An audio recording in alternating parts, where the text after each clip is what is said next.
नमस्कार. मी भाऊ तोरसेकर. तुम्ही बघत आहात प्रतिपक्ष. मित्रांनो, ज्यांनी या विषयाचं शीर्षक बघितलंय त्यांना चटकन चरणसिंग आठवेल की नाही हे सुद्धा माहिती नाही.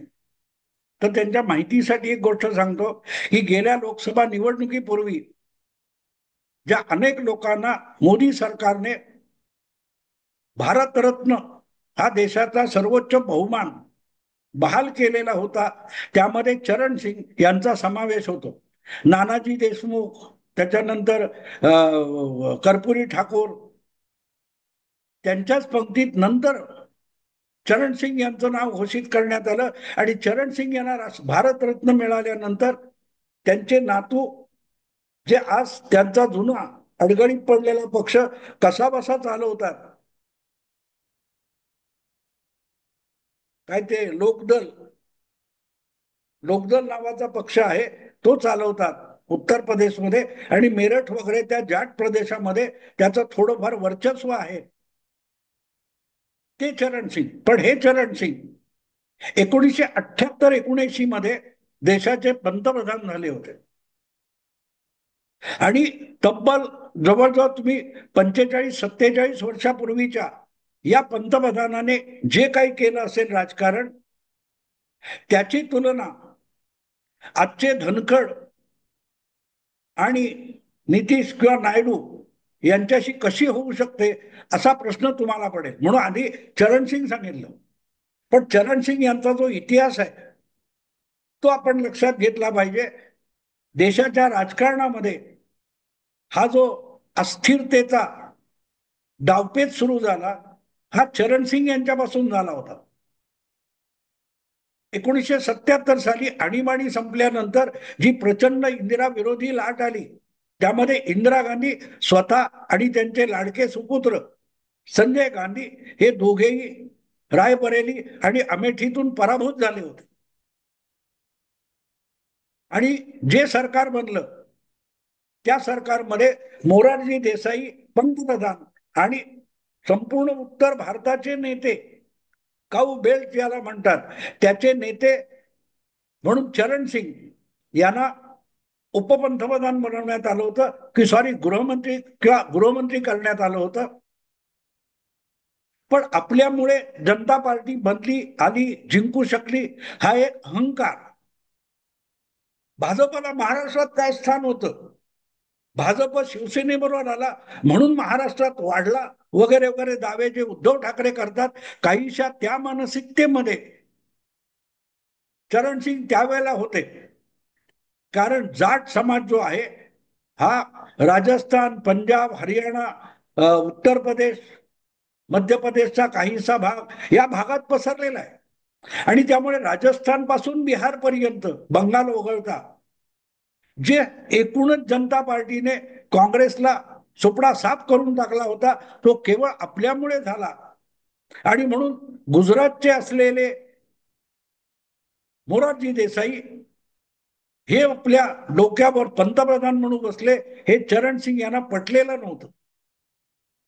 आणि म्हणून चरण सिंग यांना घोड्यावर बसून जनता पार्टीच्या यशाला काळीमा फासण्याचे डावपेच जे काय खेळले गेले, त्यामध्ये वेगवेगळे फॅक्टर्स होते. चरण सिंग यांचे हनुमंत असलेले राजनारायण हे भाजप विरुद्ध किंवा तत्कालीन आर एस एस विरुद्ध, जनसंघाविरुद्ध डावपेच खेळत होते. काँग्रेसमधून इंदिरा गांधी या यांच्या विरुद्ध डावपेच खेळत होत्या. या सगळ्या खेळामध्ये चरण सिंग यांना पंतप्रधान होण्याची अतिशय हौस आहे, हे लक्षात आल्यानंतर चरण सिंग यांना फोडण्याचे जे काही डावपेच खेळले गेले, त्यातून जनसंघ किंवा आर एस एस हा विषय वाढवून जनता पार्टी फोडली गेली. चरण सिंग यांच्या नेतृत्वाखाली एक गट वेगळा झाला, ज्याला जनता पार्टी एस, म्हणजे जनता पार्टी सेक्युलर असं नाव देण्यात आलं. त्यांच्याबरोबर काय 90-100 वगैरे असतील. काँग्रेसचे जवळजवळ 140 वगैरे यशवंतरावांच्या नेतृत्वाखालचे 100-125 अशी काय ती मोठ बांधण्यात आली आणि चरण सिंग पंतप्रधान झाले. मला अजूनही तो काळ आठवतो, मी तसा एक साधारण 10 वर्ष पत्रकारितेत घालवलेला होतो तेव्हा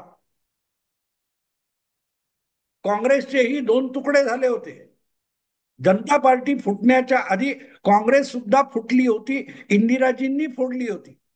यशवंतरावांच्या नेतृत्वाखाली लोकसभेत काँग्रेस पक्ष बसलेला होता, त्याच्यामध्ये इंदिरा गांधींनी दुफडी माजवली आणि सीएम स्टीफन नावाचे केरळी नेते होते, त्यांना इंदिरा काँग्रेस गटाचं संसदेतलं नेतेपद मिळालेलं होतं.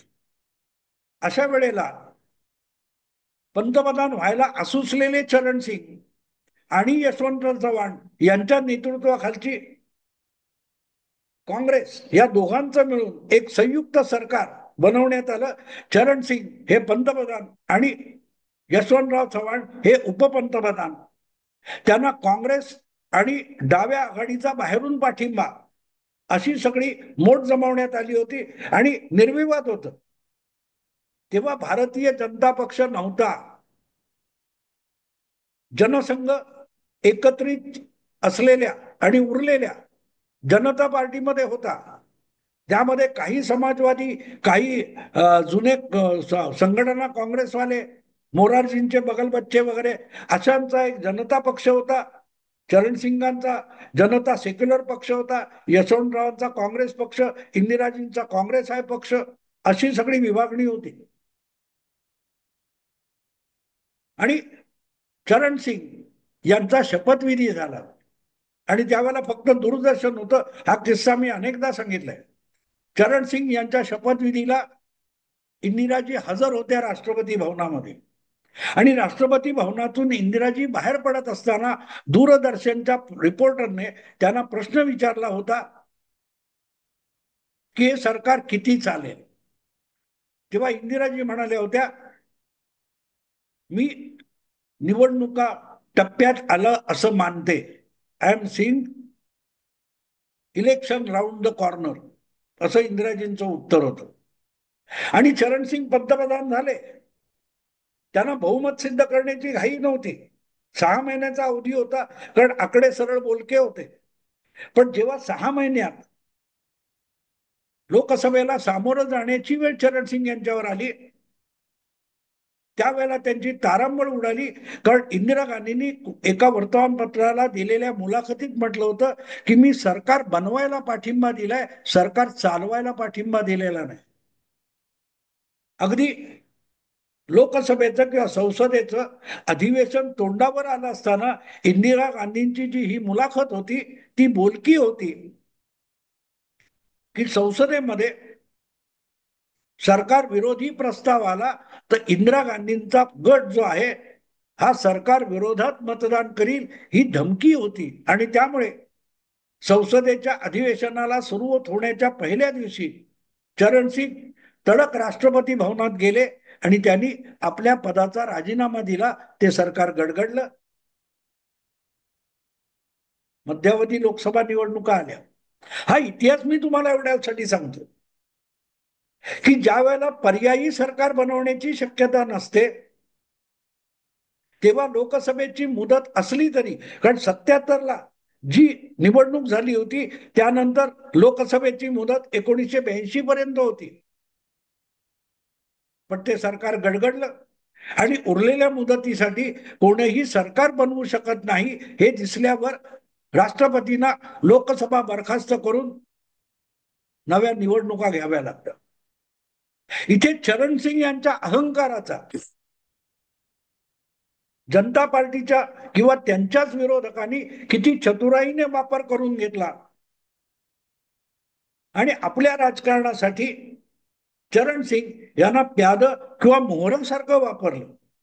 चरणसिंग काय त्या मोरारजी देसाई किंवा काँग्रेसमधला जो दुसरा गट होता, जनता पार्टीतला मोठा गट होता, त्याला शह द्यायला उतावळे झाले होते. पण त्यांना त्यांचा हेतू साध्य करायचा आहे यासाठी चरणसिंगांनी मदत केली हे विसरता कामा नये. त्यामुळे इंदिरा गांधींनी ते सरकार पाडलं किंवा नंतर चरणसिंगांचं पाडलं असं आपण म्हणू शकतो, कारण ते दिसणारी गोष्ट आहे. पण दिसणाऱ्या गोष्टीच्या पलीकडचे जे डावपेच असतात ते बघितलं तर लक्षात येतं की चरण सिंग यांनी जो अवसान घातकीपणा केला होता त्याची किंमत संपूर्ण जनता पार्टी किंवा जनता प्रयोगाला मोजावी लागली. जनता पार्टी बुडाली, चरण सिंगांचं लोकदल पण बुडालं. त्या दोघांना मिळून सुद्धा ज्यांचं बहुमत लोकसभेत होतं अशा या जनता पार्टीतल्या 3-4 गटांना 80च्या निवडणुकीमध्ये 50-60 खासदार निवडून आणता आले नाहीत, ज्यांच्याकडे जवळजवळ 250 खासदार होते. अहंकार सिद्ध झाला, पण पक्ष आणि विचारधारा पराभूत झाले. तेव्हा अहंकार, आपल्या विरोधी गटातल्या लोकांचे अहंकार हे शत्रू पक्षातले लोक नेहमी आपल्या राजकीय डावपेचांसाठी उपयोगी करून घेत असतात. जयचंदाची कथा काय, पृथ्वीराज चव्हाण याने आपल्या बहिणीला स्वयंवरातून पळवून नेलं म्हणून चिडलेला जयचंद हा परदेशातल्या घोरीला आमंत्रित करतो आणि पृथ्वीराज चव्हाण विरुद्ध युद्ध करायला जातो. ती प्रवृत्ती चालू आहे. वेगवेगळ्या प्रकारे ती कमी अधिक प्रमाणामध्ये आपल्याला दिसते. आणि म्हणून मग चरण सिंग यांचा जुना संदर्भ असला तरी तो मी आणला. याचं कारण असं की त्यांना पंतप्रधान, आउटघटकेचे पंतप्रधान इंदिराजींनी बनवलं, पण त्यांच्याच एक पायरीचा दगड बनवून इंदिराजींनी परत एकदा पंतप्रधान होण्यासाठी आपला मार्ग प्रशस्त करून घेतला होता. आज जगदीप धनखड हे ज्या प्रकारे वागलेले आहेत ते बघितल्यानंतर म्हणून तर चरण सिंगांची आठवण येते की राष्ट्रपती, उपराष्ट्रपती, नंतर पंतप्रधान असा शिष्टाचार असला पाहिजे. इथपर्यंत ज्यांची मजल गेली ते धनखड एक गोष्ट विसरले की ते एका राज्यामध्ये मुख्यमंत्री होण्या इतकं सुद्धा आपल्या लोकप्रियतेवर राजकारण करू शकत नाहीत. मग तुम्हाला इतका अहंकार कशाला? उद्धव ठाकरे 100 आमदार पण महाराष्ट्रात निवडून आणू शकत नाहीत, मग मुख्यमंत्री होण्यासाठी इतक्या टोकाचा अहंकार कशाला? देवेंद्र फडणवीस असतील, 100 आमदार अधिक 3दा निवडून आणलेत, पण अहंकार तुम्हाला वास्तवाकडे बघू देत नाही. याचे नमुने आपल्या राज्यामध्ये स्वबळावर सरकार बनवणं शक्य नसलेले नितीश कुमार यांना किती असूया होती.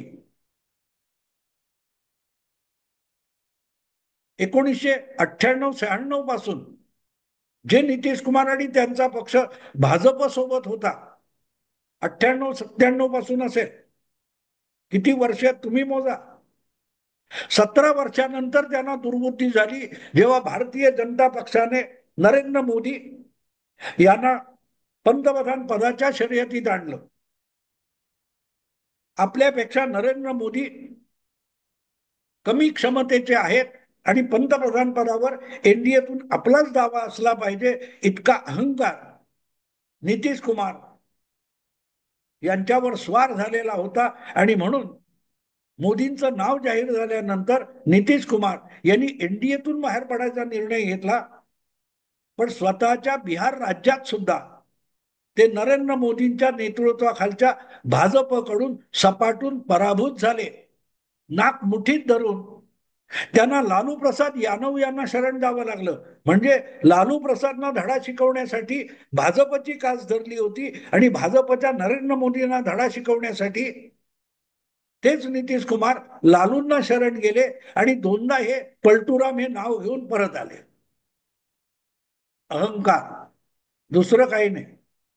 कुवत नसताना, क्षमता नसतानाची महत्वाकांक्षा ही नेहमी घातक असते. मग ती चरण सिंग यांची असो, धनखड यांची असो, उद्धव ठाकरेंची असो की नितीश कुमारांची असो. तुमची क्षमता नसेल तर ज्या सोबत्यांना बरोबर घेऊन जाता त्या सोबत्यांची दगाफटका करून तुमची महत्वाकांक्षा औट घटकेसाठी यशस्वी सुद्धा होऊ शकते, पण दीर्घकालीन नुकसान करून जाते. आज तेच नितीश कुमार भाजपकडे अगतिक होऊन बघतायत. स्वबळावर लढवण्याची हिंमत राहिलेली नाही. काय परिस्थिती आहे बघा. आणि तीच गोष्ट दक्षिणेत चंद्राबाबू नायडूची पण आहे ना. 2002च्या गुजरातच्या दंगलीनंतर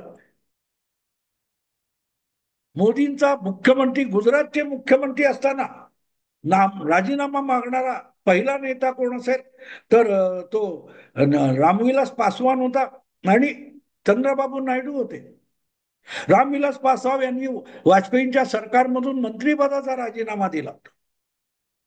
तर चंद्रबाबू नायडू यांनी आपला सेक्युलर मुखवटा जपण्यासाठी एनडीएतून काढता पाय घेतला आणि पुढल्या निवडणुकीत त्यांनी जी सत्ता गमावली ती पुढचे 10 वर्ष त्यांना वनवासात जावं लागलं. आणि अखेरीस 2014 मध्ये रामविलास पासवान असो किंवा चंद्रबाबू नायडू असो यांचा जो जीर्णोद्धार झाला तो मोदींच्या नेतृत्वाखाली मोदी लाटेमुळे झाला. मोदी लाटेमुळे झाला. जे पासवान मोदींच्या राजीनाम्यासाठी मंत्रीपद सोडून बाहेर गेले, युपीए मध्ये गेले, त्यांना बिहारमध्ये पुनर्स्थापित होण्यासाठी मोदींचा आश्रय घ्यावा लागला. आणि याचं कारण लक्षात घ्या. मी जे जे नावं तुम्हाला सांगतोय हे आपापल्या राज्यात देखील स्वयंभू नेते नाहीत. चंद्रबाबू नायडू यांना आपल्या सासऱ्यांचा स्थापन केलेला आणि वाढवलेला पक्ष आयता मिळालेला होता. लालू आपला रामविलास पासवान यांचा पक्ष सुद्धा मुळात जनता पक्ष, जनता दल करत करत आपली एक प्रतिमा निर्माण करून एक आपल्या प्रभाव क्षेत्रापुरता निर्माण केलेला पक्ष होता. पण तो कधी लालू, कधी काँग्रेस किंवा कधी भाजप यांच्या सोबतीनेच निवडणुकीतलं यश मिळवू शकला. अन्यथा पासवान हा स्वयंभू स्वबळावर लढू शकणारा नेता किंवा पक्ष नव्हता. तीच गोष्ट नितीश कुमारांची, तीच गोष्ट उद्धव ठाकरेंची. गेल्या विधानसभा निवडणुकीत त्यांना दिसलं काय ते, त्यांची क्षमता. त्यांच्याशिवाय भाजप यश मिळवू शकला. कुठलाही ठाकरे सोबत नसताना 2024च्या निवडणुकीत भाजपने 132 जागा जिंकून दाखवल्या. त्यापेक्षा जगदीप धनखड यांची कहाणी वेगळी नाही. लोकसभा, विधानसभा या सगळ्या राजकारणात काँग्रेस, कधी जनता दल, फिरत फिरत भाजपमध्ये आलेले धनखड हे एक प्रकारे निवृत्तीत गेलेले होते. तरीही त्यांना उतार वयामध्ये केलेल्या राजकीय सेवेचा लाभ मिळावा म्हणून राज्यपाल भाजपने केले. ज्या भाजपच्या स्थापनेसाठी, वाढीसाठी धनखड यांनी काही केलेलं नव्हतं, तरीही आपल्या पक्षात आलेत, वयस्कर आहेत आणि त्यांनी आजपर्यंत जनतेची राजकीय सेवा केलेली आहे. तर त्यांना त्यांच्या गुणवत्तेला संधी मिळाली पाहिजे म्हणून भाजपने राज्यपाल केलं, तिथून उचलून उपराष्ट्रपती केलं. तर त्यांना आपण महान असल्याचा शोध लागला. जसा चरण सिंगना संपूर्ण उत्तर भारत म्हणजे आपण एकमेव लोकप्रिय नेते आहोत असं वाटत होतं, धनखड यांना सुद्धा जाट समाज म्हणजे धनखड असं वाटत होतं. त्यातून हे सगळे पुढचे गोष्टी निर्माण झाल्या की पंतप्रधानापेक्षा शिष्टाचारामध्ये आपण मोठे आहोत असं वाटलं. आणि म्हणून मग त्यांच्या अहंकाराला काँग्रेसने अतिशय शिस्तबद्ध रीतीने खतपाणी घातलं आणि त्यातून त्यांचा राजीनामा समोर आला. हे आता उघड होत. पण गंमत इतकीच आहे, गंमत इतकीच आहे की यांनी नितीश, नायडू, पासवान, चरण सिंग हे राजकारणात आपल्या आधी घडून गेलेले अहंकारी पुरुष आहेत. त्यांच्या अहंकाराचा आपल्या डावपेचामध्ये मोहरे आणि प्यादे असल्यासारखा वापर केलेल्या काँग्रेस पक्षाने पुढे त्यांची काय दुर्दशा करून टाकली याकडे धनखड यांना बघायला वेळ नव्हता. 2002 मध्ये मोदी विरोधात पासवान यांनी वाजपेयी सरकारमधलं मंत्रीपद सोडलं होतं. पण 2009च्या निवडणुकीमध्ये त्यांना काँग्रेसने सोबत घेतलं नाही आणि आपल्या लोकसभा मतदारसंघात पासवान पराभूत झाले आणि 2014 पर्यंत त्यांना राजकीय अज्ञातवासात जायची वेळ आली आणि पुढे मोदींना शरण जावं लागलं. नायडूंची कहाणी वेगळी नाही. 2014 मध्ये त्यांचा जीर्णोद्धार मोदी लाटेत झाला आणि 2018 मध्ये आज धनखड वागतायत तसंच 2018 मध्ये चंद्राबाबू नायडू वागले होते. मोदींच्या पहिल्या 4 वर्षामध्ये काँग्रेस पक्ष त्यांच्या विरुद्ध किंवा विरोधी पक्ष मोदी सरकार विरुद्ध अविश्वास प्रस्ताव आणू शकला नव्हता. तो अविश्वास प्रस्ताव मोदी सरकारच्या विरोधातला सगळ्यात पहिल्यांदा 2018 मध्ये 2 आठवडे एनडीए मध्ये असलेल्या तेलुगू देशम पक्षाने आणला, नायडूंच्या पक्षाने आणला. तो पास झाला नाही. पण त्यानंतर आलेल्या 2019च्या विधानसभा निवडणुकीमध्ये चंद्राबाबू नायडूंचा तेलुगू देशम पक्ष आंध्रमध्ये भुईसपाट झाला. त्यांच्या समोरच्या तरुण जगनमोहन रेड्डी या तरुण नेत्याने तेलुगू देशमला माती खायला लावली.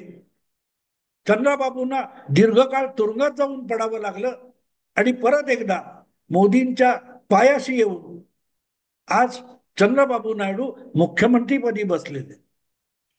हे सगळं मी एवढ्यासाठी सांगतो की हे सगळं असलं तरी धनखड तसेच वागलेले.